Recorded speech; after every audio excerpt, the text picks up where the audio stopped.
Bienvenidos, le damos una cálida bienvenida nuevamente a la segunda parte de este ciclo de autores académicos que nos están acompañando. Es un placer poder tenerlos hoy aquí, en un día tan particular. Queremos agradecer primero que nada al autor, por supuesto, que hoy tiene la deferencia de llegar hasta nuestro instituto y compartir con nosotros este rato. Agradecerles a ustedes, porque bueno, tenemos compañeros que trabajamos aquí en este horario, pero tenemos otros compañeros que nos están acompañando, que vinieron por el placer de escuchar la propuesta de Diego. Agradecerle a las compañeras que nos han apoyado en este emprendimiento, que son las compañeras del departamento que trabajan en el instituto en Historia de la Educación, y a las compañeras del liceo número 1, de la sala de Historia, que también nos han apoyado. Sobre todo agradecerle a mis estudiantes que se han prendido en la clase en la semana pasada y en esta semana, y que han trabajado muchísimo. Y ellos mismos van a ser los que se hagan cargo de esta actividad. Así que bueno, le damos paso a Fernanda, que va a presentar a Diego.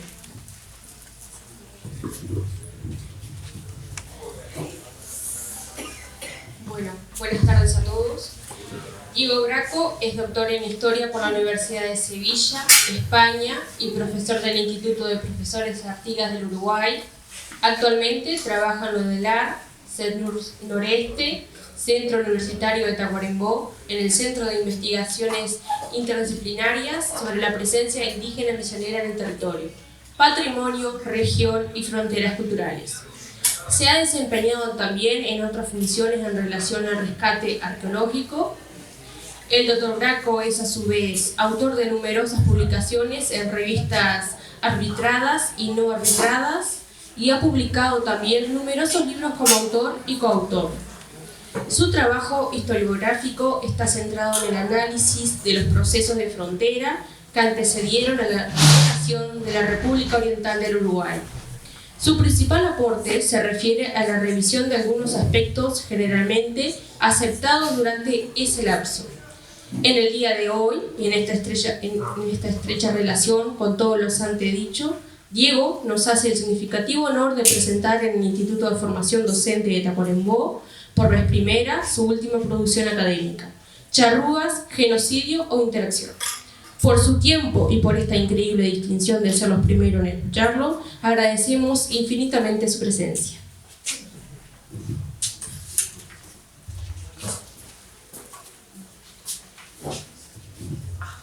Bueno, buenas tardes a todos. A mí lo que me toca es presentar el libro y le hice una breve lectura.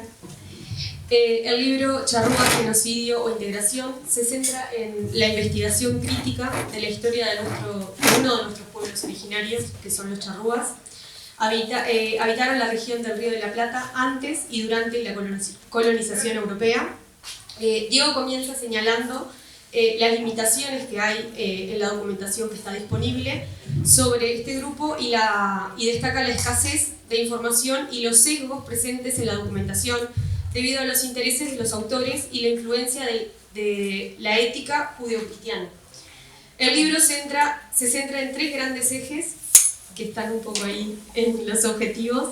El primero es comparar la información de las fuentes históricas con las perspectivas literarias, analizar cómo se percibían y representan los charrúas en la historia.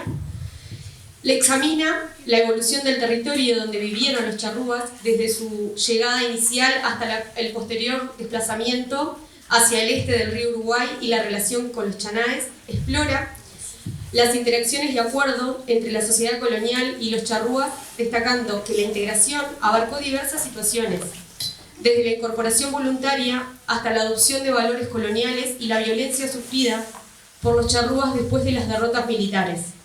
El libro también se adentra en dos interrogantes que son fundamentales. La primera es la existencia de una voluntad de destrucción cultural, a lo que conocemos como genocidio, y la segunda es la existencia de una voluntad de destrucción biológica, es decir, un presunto genocidio de charrúas. El libro nos proporciona documentación relevante para debatir estas hipótesis. Asimismo, el autor considera que como colectivo nacional sería pertinente que nos diéramos la discusión de si Fructuoso Rivera y Manuel Oribe debieran continuar siendo vistos como héroes nacionales. Según Diego, asignarles este estatus pudo tener un propósito útil en la construcción de identidades históricas, pero en la actualidad esto podría debatirse.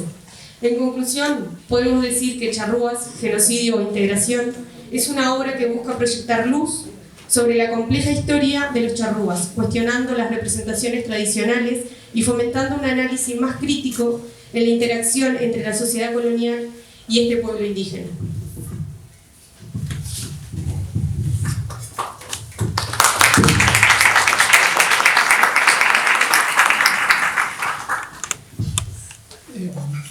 Bien, buenas tardes, un placer estar aquí, muchas gracias por invitarme, muchas felicitaciones a ambas presentadoras. Tengo la impresión que lo que debiera decir es buenas noches, me voy, ya han dicho prácticamente todo lo que hacía falta decir. Felicitaciones, precioso de antes. Bien, como creo que todos aquí, procedo del ámbito de formación docente de Uruguay y por lo tanto, como todos aquí, tengo la costumbre, casi la manía de preguntarme a mí antes de llegar a cualquier sitio, bueno, al final qué es lo que quiero, ya que la gente se toma la molestia de venir a escucharme, al final qué es lo que debiera haberse considerado al término de esto que espero que sea razonablemente breve. En definitiva, una clase donde uno no sabe a dónde va, siempre sale mal. Bromeo cruelmente. Yo vuelo en parapente frecuentemente y entonces a la gente de parapente que no necesariamente tiene ninguna formación académica, suelo decirle que, como decía Séneca, a un parapente que no sabe dónde va, todos los vientos le son contrarios. Lo mismo pasa con una clase y por supuesto lo que Séneca decía era a navío que no sabe dónde va, todos los vientos le son contrarios. Bien, hechas esas consideraciones, naturalmente que cuando uno organiza documentación, la organiza en torno a algunas cosas, si no es inmanejable. Uno quiere hacerle un cuento de cualquier cosa a una persona, necesito organizarla.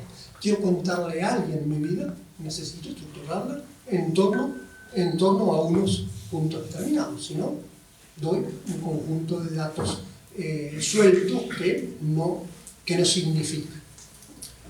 Naturalmente, en un libro hay documentación para muchas cosas. Con esa misma documentación, otro autor podría hacer otras cosas. Pero básicamente en este libro del que estamos hablando, lo que intenté fue organicemos esto en torno a tres ejes.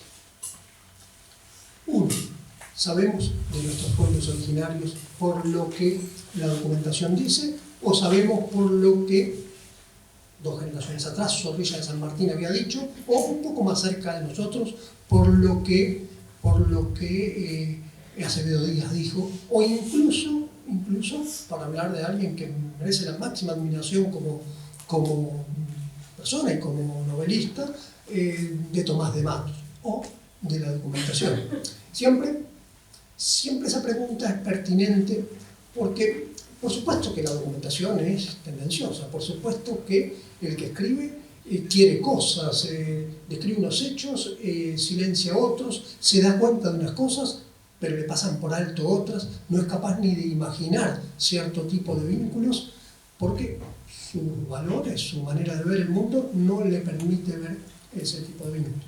No obstante, la documentación tiene como atributo estar escrita por cientos o miles de personas distintas, en distintas épocas, desde distintos lugares, con distintos niveles educativos, que claramente no pudieron ponerse de acuerdo para hacer una versión. Por lo tanto, en la documentación, si uno busca con cierto cuidado, hay ese conjunto de visiones que permiten más o menos contrastar unas con otras.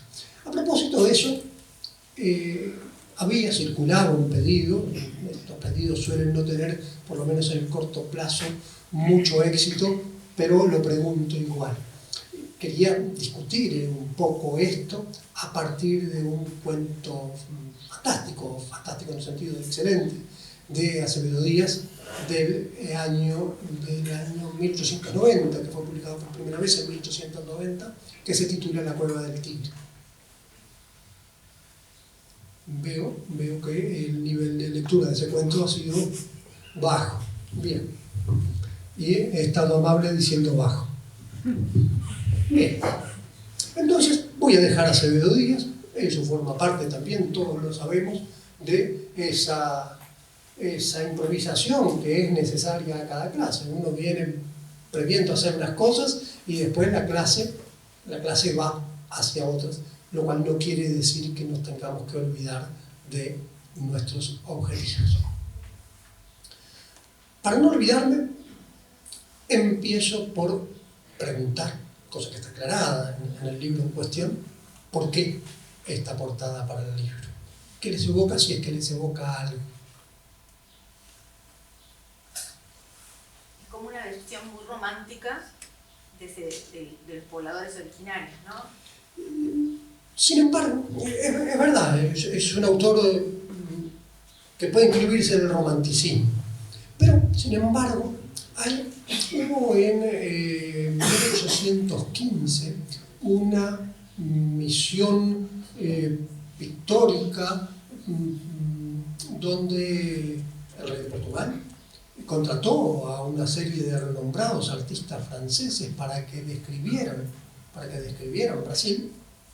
Entre estos estuvo el autor de unas litografías, estuvo el autor de una obra monumental que se llama Viaje pintoresco a Brasil, con muchísimas ilustraciones que reflejan muchos aspectos de la vida cotidiana, mucho de lo que se sabe de la esclavitud y del maltrato a los esclavos, mucho de lo que se sabe de algunos pueblos indígenas depende de esa obra.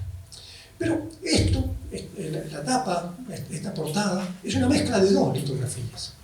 Una que yo pensé que les iba a resultar más conocida, que es titulada Jefe Charrúa, que ha sido publicada unas cuantas veces, que aparece en afiches, que es relativamente conocida. La otra es parte de la otra litografía. La otra litografía se titula, estamos hablando que Debray estuvo en la región entre 1815 y 1830 y poquito. La otra litografía se titula Charrúas civilizados. ¿Qué es lo que nos pasa a nuestro presente, en donde las series de televisión son sobre asesinos y no sobre vida corriente, al igual que al pasado, por distintas razones, le interesó más la violencia que las situaciones de paz? Y por lo tanto, la documentación utilizó muchas más veces descripciones de violencia que de paz. Y eso es un dato importante por la relativa escasez de fuentes para los procesos de integración no violentos, e importante por el desdén de los historiadores hacia esos procesos.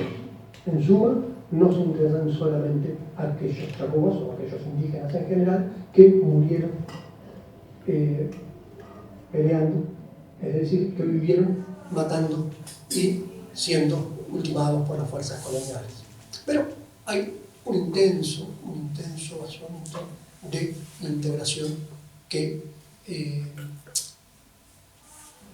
digamos acontece por debajo de esto, lo cual hace por cada episodio de estos de violencia, en el que hay muchos expedientes, hay también muchos sucesos de integración, algunos por violencia, otros...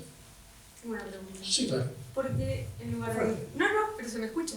De genocidio e integración no fue genocidio o etnocidio? Porque la integración es una forma de genocidio. Es una buena pregunta y yo diría, al final, titular un libro es sumamente difícil.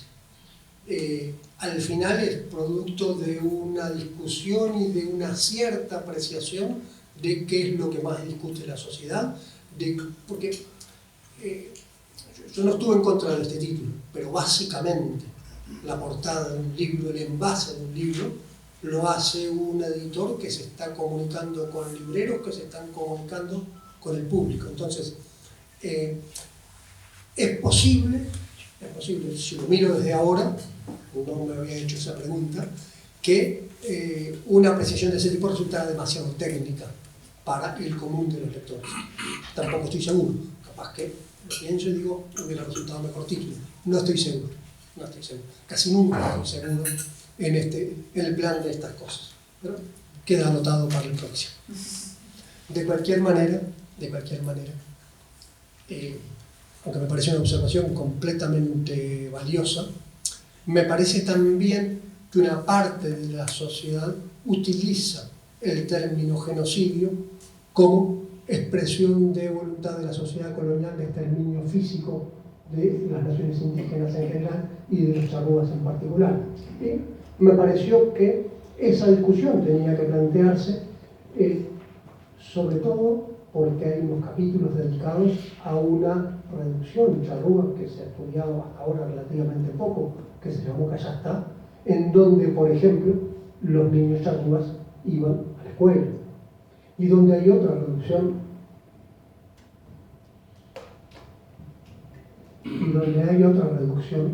que existe todavía, que tiene una iglesia de la época en que era charrúa, del año 1790, magnífica, que se llamó Santa Lucía. En definitiva parecía necesario poner ese contraste. El del jefe charrúa que está en la portada, que estaba entre la gente que murió con las armas en la mano, y el de el peón, que en la litografía son dos peones conversando, que seguramente siguió un proceso de integración. Un proceso de integración en donde además, para quien está estudiando, se pierde la gente, se pierde en este sentido. En este pueblo del que hablé recién, Cayastá, en 1783-84 hubo un pleito en donde los charrúas acusan al cura que estaba a cargo de la reducción de diversos delitos. La cuestión llega al final al virrey y termina destituyendo al cura. En ese mismo momento se hace un padrón de la reducción. En el proceso que contra el cura declara un individuo que dice llamarse Miguel Salcedo, que es el capataz principal de la estancia de la reducción. En el padrón aparece Miguel Dinapá, que es el capataz de la estancia principal de Cayastá. Evidentemente son el mismo individuo, solamente que una generación después yo no tengo ninguna manera de ubicar a Miguel Salcedo como charrúa. Entonces, hay todos esos procesos que necesitan ser estudiados. Hay un mundo de trabajo que aguarda para ser hecho en, por ejemplo, los libros de bautismo, en los de matrimonio, donde esta información está. Aquí no tengo con qué, pero lo voy a hacer malamente, desprolijamente, seguramente en una clase más, en una clase en que uno está dando un examen, no conviene, pero básicamente, Cayastá, la marca este plano, que es de este mapa que es del siglo XVIII, Cayastá aquí, y Santa Lucía de los charrúas está aquí. Después vamos a hablar, para terminar, un poquito de Santa Lucía de los charrúas, y vamos a referirnos unos minutos, así hacemos menos árido el asunto, a un viaje que hizo un cacique de la reducción charrúa de Santa Lucía, que hace poquito hice en auto, me pareció bien interesante. Así que vamos a hablar de ese viaje del año 1800. Bien. Entonces, para no desviarme de este objetivo, por un lado, voces súper valiosas. Si pueden leer, son 4 o 5 páginas de un cuento maravilloso titulado La cueva del tigre de Acevedo Díaz, disponible en internet. Si pueden, leerlo, porque es vibrante, porque es un gran relato. Ahora, esos charrúas indómitos que son centauros que parecen sacados de la mitología clásica, ¿son los charrúas de verdad o son la idea de un gran narrador del 1900? ¿Tienen los valores que tenían los charrúas o les adjudica un gran narrador los valores que tenía él mismo y la sociedad que le era contemporánea, la sociedad masculina que le era contemporánea? Entonces, esa pregunta que es número uno, preguntémonos qué es lo que sabemos a través de esto, a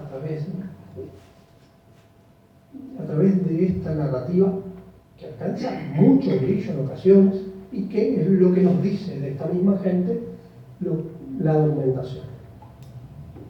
Bien.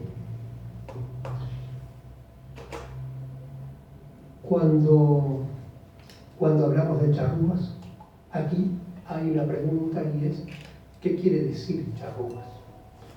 En algún momento, a mediados del siglo XX, algunos intelectuales hablaron de que había una macroetnia, como una macronación charrúa. Eso se parece a como cuando uno dice hay una gran nación latinoamericana. Uno empieza a desgranar y dice, bueno, pero ¿anclada en qué? ¿Anclada en qué? Uno mira a los charrúas respecto de esta otra gran nación del territorio y dice, los charrúas respecto de los Benuaminuanos tenían un fenotipo distinto, hablaban un idioma distinto, tenían una organización social distinta, tuvieron durante el periodo que se los conoce alianzas distintas, normalmente estuvieron en guerra entre ellos, tenían organización social diferente, tenían creencias religiosas distintas. La única posibilidad de decir son lo mismo es esa posibilidad, es desde una cosa que se llama el etnocentrismo, es decir, me coloco en la sociedad colonial y digo, sí, todos estos son un problema parecido para mí, y si me puedo librar de ellos y adueñarme de sus tierras y tenerlos como peones, mucho mejor. Entonces, en tanto problema similar para la sociedad colonial, sí, eran parecidos, pero preguntándose entre ellos, claramente no, en ningún momento. Por lo tanto, cuando uno dice alcances del concepto de la nación charrúa, la primera cosa que parece claro es, esto no estoy seguro, empezará a discutirse, creo, charrúas eran unas embarcaciones súper corrientes en la época. Me parece que charrúas eran un conjunto de naciones o de parcialidades, es decir, los parciales de un cacique, que hasta que se vuelven ecuestres, que eso es otra cosa asociada a los mitos fundacionales. Otra imagen de este mundo es siempre caballo. El caballo tiene una presencia temporal muy limitada, ¿no? Entonces, dice algún documento del siglo XVII, el conjunto de naciones que llaman charrúas. Pero pareciera, sin embargo, que hay unas alianzas más o menos estables que agrupan a unas parcialidades charrúas que llamaban machados, a otras que llamaban, a los que eran parciales de un cacique llamado Yazú, a otras como los yaros, que quería decir infiel, que era un término despectivo que usaba la sociedad colonial para referirse a los indígenas que eran fieles a sus creencias, es decir, que no aceptaban el cristianismo, quizá los boanes también, y muy probablemente los chananes. Eso es probablemente la nación charrúa, pero digo probablemente, es el estado actual del conocimiento y en eso nos tenemos que quedar. Esa nación charrúa, siempre, desde que hay documentos, que también eso es importante, la vemos actuando ¿dónde? Entre los ríos Paraná y Uruguay. Se nota en ese plano. Hay una idea que también ha generado mucha distorsión en nuestra manera nacionalista de abordar el pasado de Uruguay. El propio mapa del siglo XVIII lo muestra. El río Uruguay no tenía significación, porque es un río completamente fácil de vadear. Entonces, el río Uruguay, cuando desde Santa Fe, que es donde más producen documentación, dicen la banda oriental, están hablando de la banda oriental del Paraná, no del Uruguay. Cuando desde Buenos Aires dicen la banda del norte, están diciendo o voy por tierra o voy por agua. Si voy por agua, si tengo que atravesar por agua, es que Entre Ríos y Corrientes son banda del norte del Paraná. Siempre que hay documentación, se los encuentra en ese territorio. A medida que empieza el proceso por el que se vuelven ecuestres, entonces dejan de frecuentar el Bajo Uruguay. Y eso ocurre como por 1640, 1650, pero siempre siguen estando presentes en Entre Ríos y en Corrientes, provincias actuales, Entre Ríos y de Corrientes. Y siguen estando también en Santo Domingo Soriano. Voy a volver a eso rápidamente, pero no quiero excederme con los datos técnicos.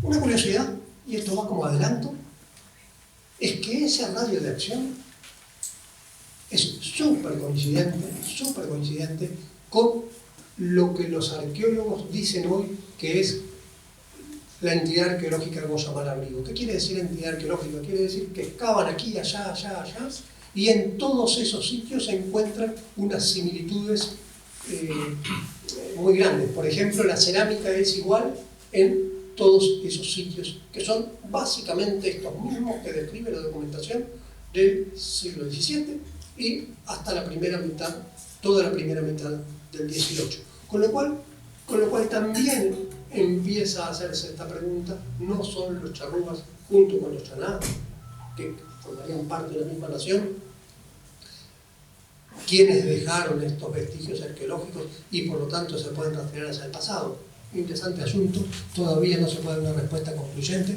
pero así me parece. Bien.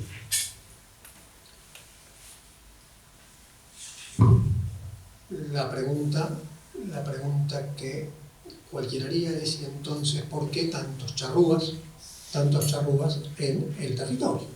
Yo diría, bueno, dos o tres cosas. La primera, los autores uruguayos que generaron mitos fundacionales básicamente pudieron, por la época, las circunstancias, recurrir a documentación producida principalmente en Buenos Aires y si acaso en Santa Fe. La segunda, interpretaron de manera genérica alguna documentación, esta de la banda del norte o la banda oriental. Y la tercera y fundamental, en 1750 hubo un conjunto de operaciones militares contra los indígenas que los derrotaron completamente. Esas operaciones incluyeron mucho derramamiento de sangre, les fue mal a los charrúas en 1750, les fue igualmente mal a los guenoa-minuanos en 1751, y después se produjo un fenómeno, lo he pedido varias veces también, muy bien descrito en una película, en una superproducción llamada La Misión, que se conoce como la Guerra Guaranítica, que también hace que a los indígenas que estaban al norte del territorio les vaya horrible. Sí. Una curiosidad, ¿qué población llegó a tener esa nación charrúa en su momento de mayor apogeo? Es muy difícil saberla, porque siempre el que está escribiendo desde un sitio. Cuando uno mira la documentación, dice, bueno, pero ¿y quién describió lo que ahora es Uruguay, el interior, aquí, donde estamos nosotros? ¿Quién dejó un documento, un párrafo de este territorio anterior a 1650 o 60? Nadie. Por lo tanto, el que está mirando a través de una cortina de los indígenas circunvecinos. Y después el que está mirando también depende de quién sea. La documentación es siempre lo que es. Entonces, los soldados que quieren ponerse muchos méritos dicen que eran una cantidad enorme. Por ejemplo, el cronista Schmidl dice que eran 20.000 los que lo atacaron en Buenos Aires. No parece sensato. No parece sensato que hubiera 20.000 acampados cerca de Buenos Aires porque dan algo que comer. Pero es difícil saber. Además, tenemos toda esta historia vinculada sobre todo a los guenoa-minuanos, a los arrestos de indios, las evidencias de cultivo y todas esas cosas que hacen difícil saber. Al final las poblaciones normalmente son un reflejo de cuánto hay para comer. Bueno, el ganado europeo fue una gran fuente, pero antes había venados. Es difícil saber. Es difícil. Yo creo que esa pregunta no se podrá contestar con recursos de la historia, se contestará con recursos de arqueología. Pero como decía, en 1750 los charrúas sufrieron una gran derrota y, digamos, quedaron 3 grandes escenarios. Uno, los que murieron, que no están bien cuantificados, pero que deben haber sido muchísimos. 2, los que consiguieron huir y se internaron en un sitio que la legalidad colonial decía que era del pueblo misionero de Yapeyú, y por lo tanto las tropas coloniales mal podían entrar ahí, que es la inmensa estancia de Yapeyú, que ocupaba, esto es esquemático, pero prácticamente todo el departamento de Paysandú, todo el de Salto, todo el de Artigas y más hacia el norte. Ahí nos encuentra la documentación de la segunda mitad del siglo XVIII.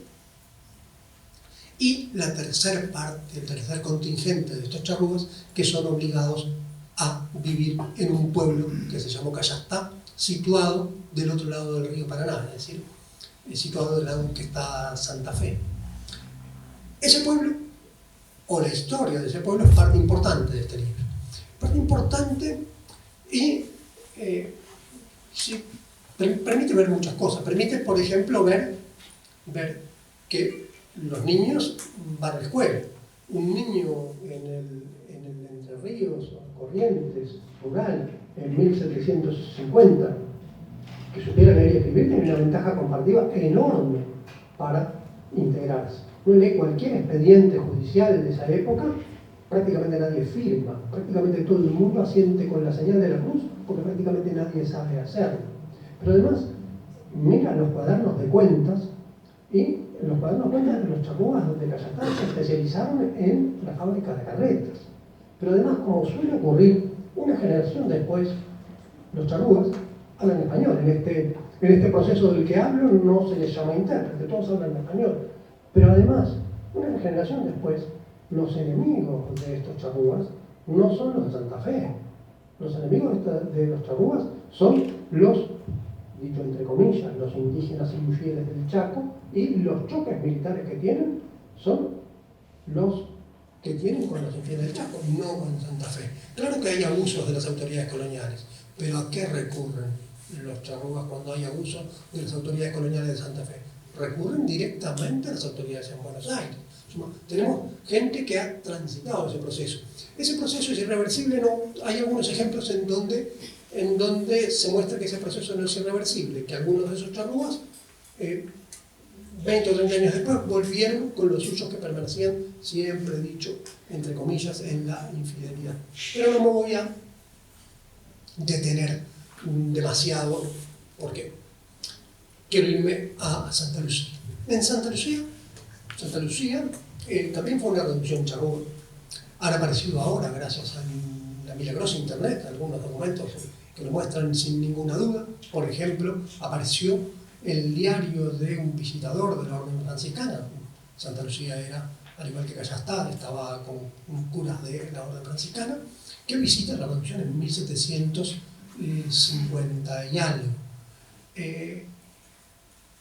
Bien, el visitador, que dice a texto expreso en su diario que, aunque hay algunos avipones, Cayastá es una reducción charrúa, lo es desde 1620 y algo, se pregunta, harto de ir navegando por el río Paraná arriba, si es posible, quedan 180 kilómetros, si es posible llegar hasta Corrientes, que ahí tenía que ir, por tierra.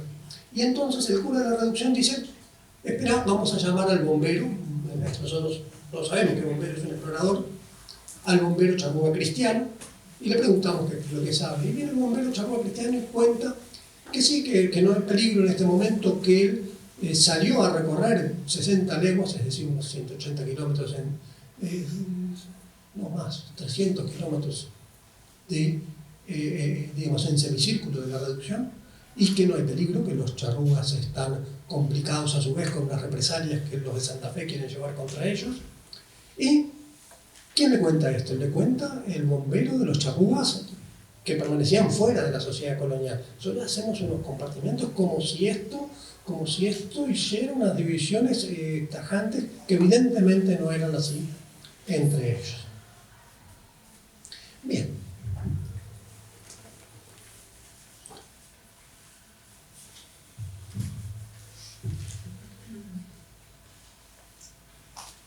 Entonces,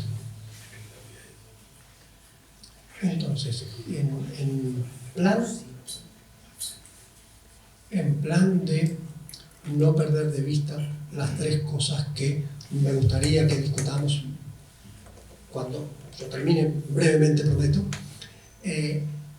Una, estos grandes mitos heroicos de charrúas que no conocieron nunca el freno de la razón, que hablaban un idioma gutural, que no entendían el español, que jamás obedecieron una orden, o este otro mundo mucho más rico y complejo de gente que en distintos escenarios toma distintos caminos. La otra cuestión es, bueno, ¿dónde los encuentra la documentación cuando uno los empieza a mirar detenidamente? ¿Sí? Y es siempre, entre los ríos Paraná y Uruguay, y bien interesante en el enclave Chaná de Santo Domingo, que mantuvo un intenso uso de las canoas. Por ejemplo, en la década de 1720 hay muchas quejas de los santafesinos porque los charrúas amparan a los chanaes de Santo Domingo para que vayan a hacer corambra entre ríos. Entonces, esto es una cosa bien atractiva, como en la sociedad colonial había distintas jurisdicciones, ¿sí? Y por supuesto Buenos Aires tenía poder sobre el resto, pero no era así de automático. Entonces, jurisdicción de Santa Fe, jurisdicción de Corrientes y jurisdicción de Buenos Aires. Uno tendería a pensar, pero eso no era así entonces, Santo Domingo era jurisdicción de Buenos Aires. ¿Y qué hay en las tres? Hay grupos de charrúas más o menos integrados, más o menos acordando con las autoridades de esas jurisdicciones. ¿A cambio de qué? De algo súper evidente, siempre ocurre, y es: te prometo que en tu jurisdicción no armo lío, es decir, no ataco una caravana, es decir, no me quedo con los estribos de plata y oro de tal, no me quedo con la yerba o el aguardiente o el tabaco que transportan de tu jurisdicción. Luego, cuando me vienen a perseguir de la otra, que es donde yo he cometido, la documentación colonial dice robos, lo digo, yo lo pongo entre comillas porque robo quiere decir que yo estoy de acuerdo con la interpretación de la legalidad colonial. Bien. Pero siempre los de Corrientes hacen esto en la banda oriental del Uruguay, jurisdicción de Buenos Aires. Cuando los persiguen, vuelven a Corrientes. Y Corrientes dice: sí, hay que pasar a castigarlos, pero precisamos un largo trámite. Por lo tanto, el castigo nunca ocurre. Cuando hay una entrada contra los de Santa Fe, un cacique se presenta en el Cabildo de Santa Fe y dice: señores, nosotros, los charrúas del cacique Yazú, hace 80 años que mantenemos la paz con Santa Fe, y Santa Fe les ofrece que pasen a las periferias de la ciudad para protegerlos. En otro momento, unos charrúas correntinos estaban generando este tipo de desorden en la campaña de jurisdicción de Santa Fe, y otro de estos caciques Yazú le dice al gobernador de Santa Fe: dennos hombres, porque nosotros solos no alcanzamos para perseguir a estos. Bien, ese escenario, y no el cuento de unos charrúas heroicos, bravíos, leales, bla, bla, bla, bla, parece desprenderse de la documentación, parece desprenderse preponderantemente entre los ríos Paraná y Uruguay. ¿Qué es lo que pasa? ¿De dónde tenemos fuentes? Un recurso maravilloso hoy. Están en internet, se pueden consultar en internet todas las actas del Cabildo de Santa Fe. Hay charrúas por todos lados, sí, claro. Santa Fe, los santafesinos no pasan nunca a donde estamos nosotros. Tenían una cortina de charrúas. Si precisaban algo de aquí, los charrúas se lo proveían. Desgraciadamente, ese algo muchas veces, sobre todo hasta que estuvo prohibido con pena de muerte, eran otros indígenas que la sociedad colonial usaba como esclavos. Bien.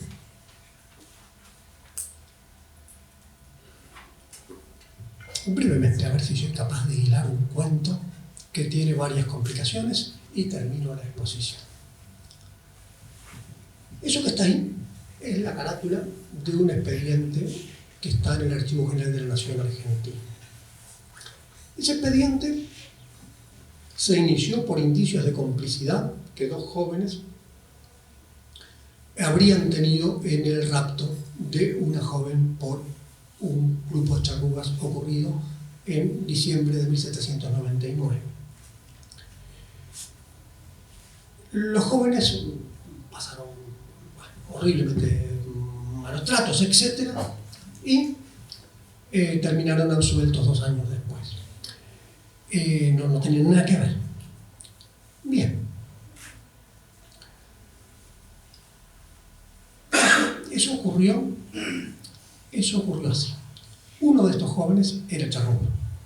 Uno de estos jóvenes era charrúa, pero hablaba guaraní.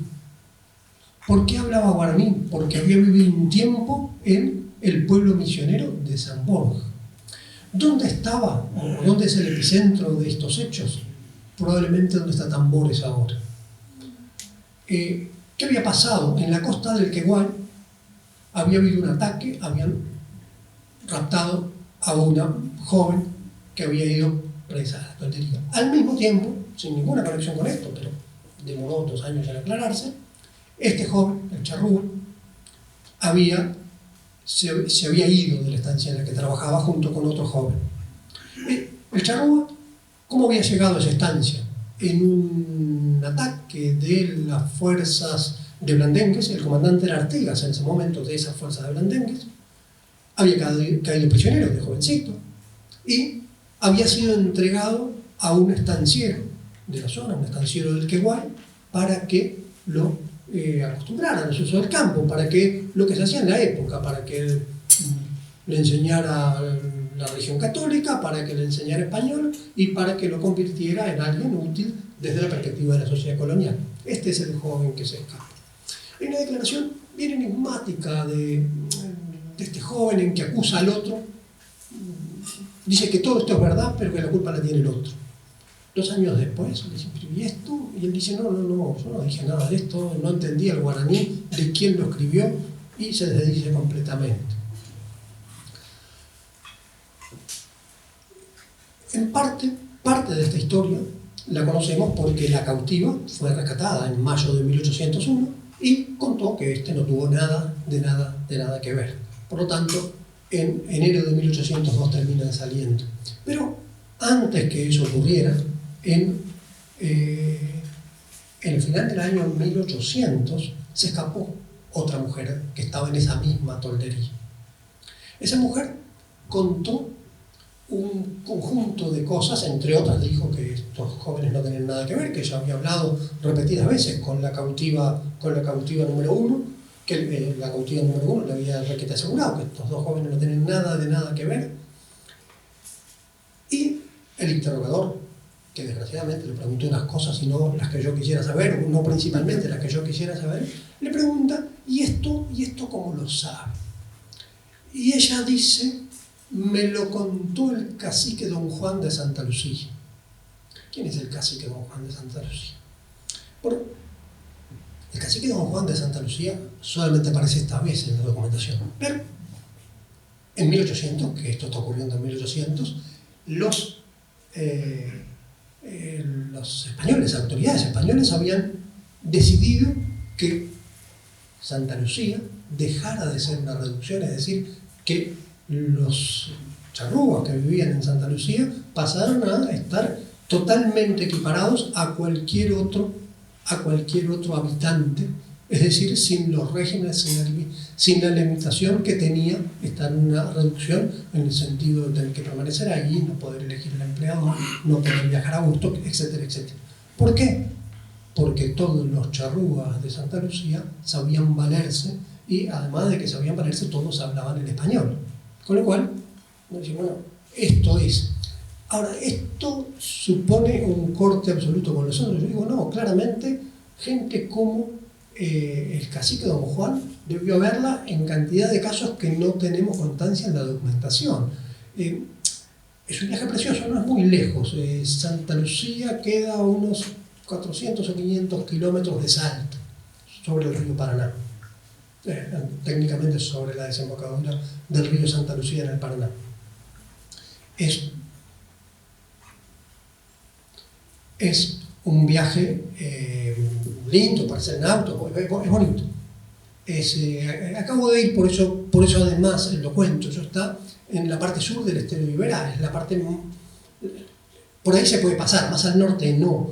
Había en la carretera un yacaré de 2 metros que había atropellado un auto recién, estaba lleno de venados cruzando, en suma, eso es todavía ahora, y por lo mismo digo, es un viaje lindo de hacerse.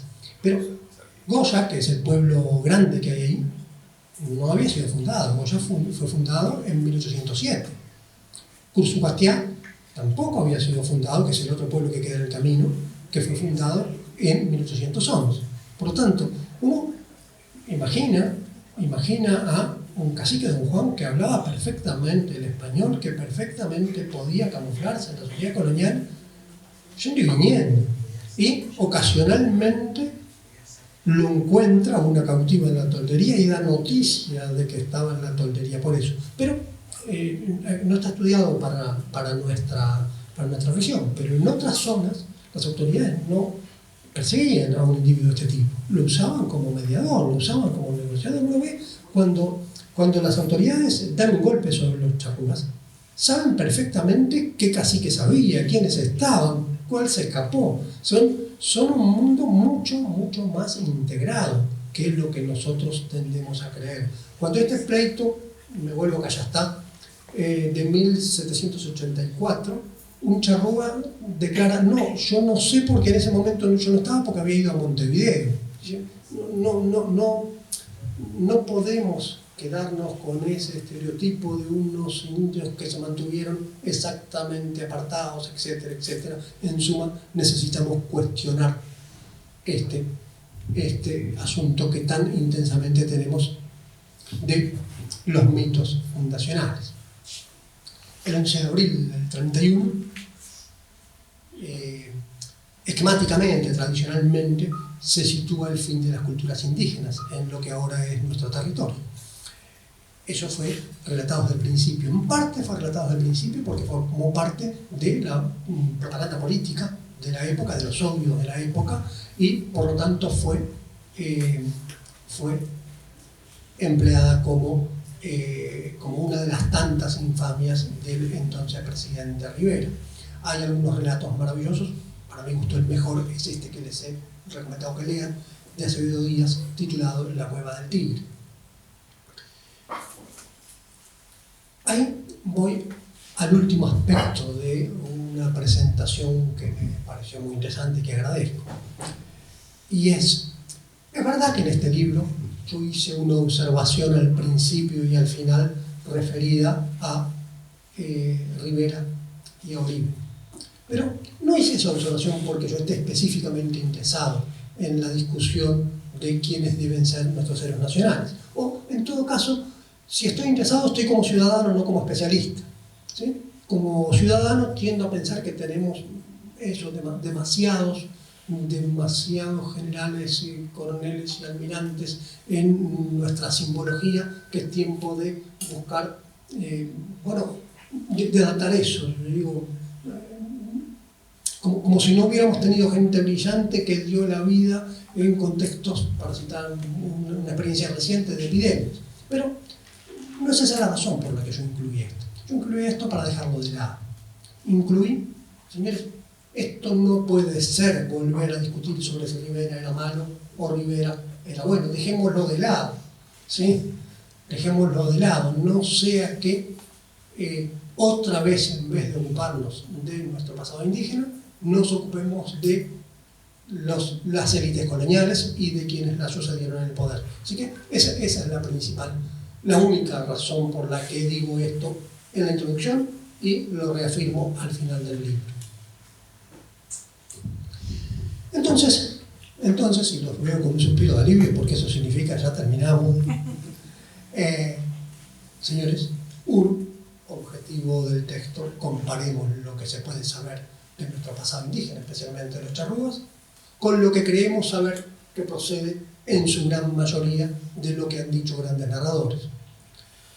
Dos.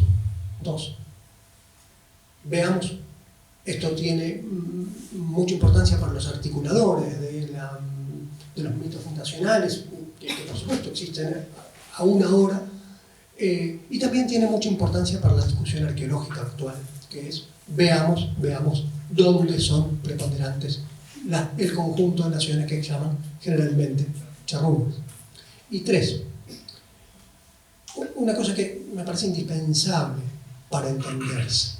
Las palabras tienen un significado específico. Uno dice, bueno, tal palabra tiene muy mala prensa y entonces la uso contra mis enemigos. Para poner un ejemplo actual, tal como me parece. Uno puede mirar la guerra de Rusia como Ucrania como un conjunto de crímenes contra Ucrania. Puede mirarla como la desproporción en el uso de la fuerza. Puede adherir a la tesis de que hay crímenes de guerra en ello. Pero decir que eso es un genocidio supondría considerar que el objetivo de Rusia es matar a todos los ucranianos. Y naturalmente que mata. Decir que naturalmente que los blancos cuando pudieron mataron en las guerras civiles muchos colorados, pero ellos no es que tuvieron un propósito de genocidio hacia los colorados, querían ganar la guerra, y viceversa cuando los colorados hicieron la recíproca sobre los blancos. Entonces esa consideración, hay un concepto, desgraciadamente tendemos a ser etnocidas, es decir, desgraciadamente tendemos a hacerle poco lugar a las manifestaciones culturales de los otros, y el periodo colonial fue, con algunas excepciones muy notables, en general etnocida, y también fue el siglo XIX, no con los charrúas, más bien sí con los charrúas, y con todos los demás. Y luego, la pregunta que también es muy central es, señores, tenemos que discutir si hubo un propósito de terminar físicamente con la nación charrúa, que eso es genocidio. En fin, como vemos, estos tres grandes grupos de cosas, aquí termino, les agradezco cantidad de paciencia y por supuesto que esto debiera ser una conversación.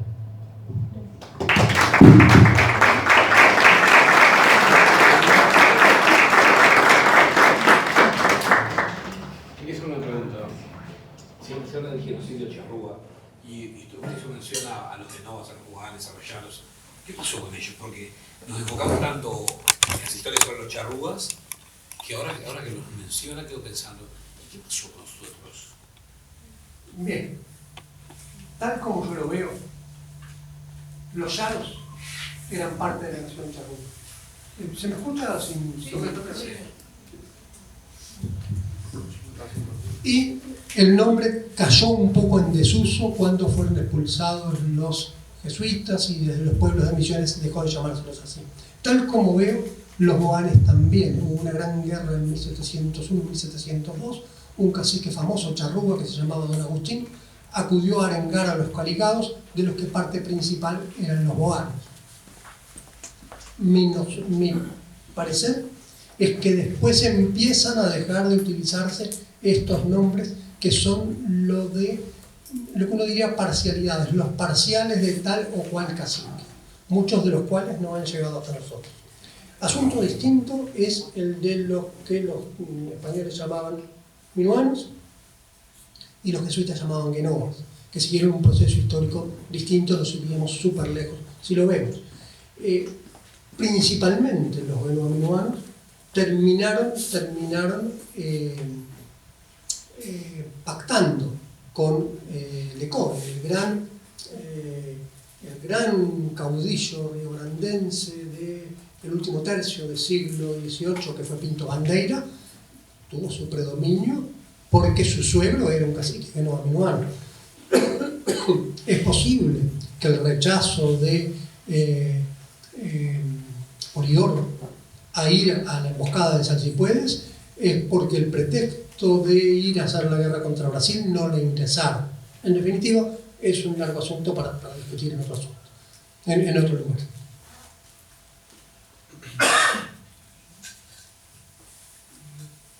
¿Hay alguna otra consulta? No. Yo no quería como reafirmar. Entonces lo que dice, lo que usted lo plantea, del libro es que no hay que pensar tanto desde la narrativa lo del genocidio, ¿no? Sino ver esa narrativa de documentación y observar que también hubo como ese proceso de integración de los charrúas a lo que es la época española, a la época colonial. Eso es uno de los tres asuntos. Señores, preguntémonos si puede hablarse de genocidio, es decir, de la voluntad de la sociedad colonial de terminar físicamente con la nación charrúa. Y esa pregunta puede responderse, por un lado, desde lo que afirma la narrativa y puede responderse, por otro, desde lo que afirma la documentación. Me quedó de cuando habló sobre las distintas jurisdicciones, que en cada jurisdicción había un pueblo, y que dentro de esa jurisdicción como que se encontraban seguros. Bueno, seguros relativamente, porque gran parte de que los charrúas hayan sido establecidos en Cayastá, cerca de Santa Fe, es porque le servían a Santa Fe como baluarte ante los ataques de los, entre comillas, infieles del Chaco. Ahora, eso no quita que una generación después los charrúas no se sintieran de aquel lado, sino de este. Y luego, en un territorio de una enorme crueldad, por ejemplo, en 1702, cientos de charrúas fueron muertos a orillas del río Xi. Estaban ahí porque habían escapado de Corrientes Entre Ríos y buscado el apoyo militar de Colonia del Sacramento.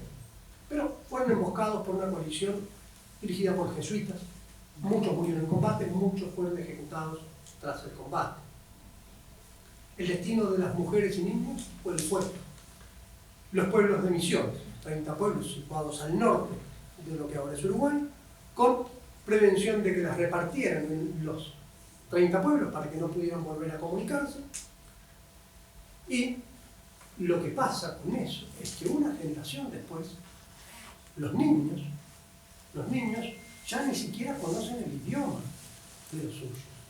Una generación después son culturalmente parte de este proyecto jesuítico misionero. Claro, son procesos como de aculturación. Proceso de aculturación, en este caso, en medio de una violencia espantosa, porque uno lo lee en las crónicas de los jesuitas y pareciera que algunos de ellos por lo menos estaban persuadidos de que estaban haciendo un bien, pero es un bien como que cuando un grupo de fanáticos musulmanes ataca un colegio católico en Nigeria y se lleva a las jovencitas. En un lugar narcisista. O sea, con un nivel de crueldad inmenso hacia las víctimas, con todo, ¿sí? Pero aún así, sin quitar nada de esa enorme crueldad, eso no es genocidio, ¿sí? Eso es la brutalidad en su máximo nivel, mujeres donde su cría viene de ser asesinada, donde son obligadas a permanecer entre el enemigo, donde probablemente las cazaran más o menos a la fuerza, lo cual agrega el asunto de violación. Ahora, una generación después es que los niños ya no saben el idioma de sus ancestros. Culturalmente los han destruido. Eso es el genocidio con la máxima violencia. No obstante, el otro término no parece aplicar. Hay una consulta. Hay una consulta más de una compañera de El Ser que dice, ¿alguna reflexión si la idea de genocidio no termina siendo una versión que usó la izquierda de la misma versión fundacional de blancos y colorados que de Uruguay no tiene indígenas, pensando en los relatos como la obra de teatro de Salsipuedes y Bernabé de Tomás de Matos? Bien, la pregunta es, probablemente no es para mí. ¿Por qué? Porque yo estoy razonablemente especializado en lo que la documentación dice sobre nuestro pasado indígena. Mucho menos en cómo nuestro presente ve ese pasado. Por distintas razones, el pasado se reconstruye siempre desde el presente. Si uno hace su historia personal, cada uno de nosotros cuenta, nos dan 10 minutos a cada uno de nosotros para contar nuestra historia, contar nuestra historia, pero dentro de 10 años nos dan los mismos 10 minutos y contamos una cosa distinta. Y no es que estemos haciendo trampa ahora o después. ¿Cómo ve nuestro presente eso? ¿Qué busca cada movimiento reivindicativo? Es más para antropólogos sociales, para psicólogos sociales, que lo que yo puedo contestar.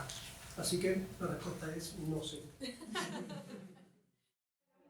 Gracias a todos. Si no tenemos más preguntas, ha sido un placer poder juntarnos en el día de hoy y escuchar lo que Diego nos ha planteado. Realmente nos deja como con muchas ideas para repensar, como para problematizar lo que estábamos acostumbrados a leer y sobre todo, porque todo el tiempo nos estamos haciendo preguntas nuevas, porque el hacer historia justamente no está escrito en piedra y el discurso histórico responde a las preguntas que nos hacemos los hombres y las mujeres en los distintos tiempos y en los distintos lugares. Así que bueno, gracias por haber estado presente, gracias Diego por compartir con nosotros y será hasta la próxima.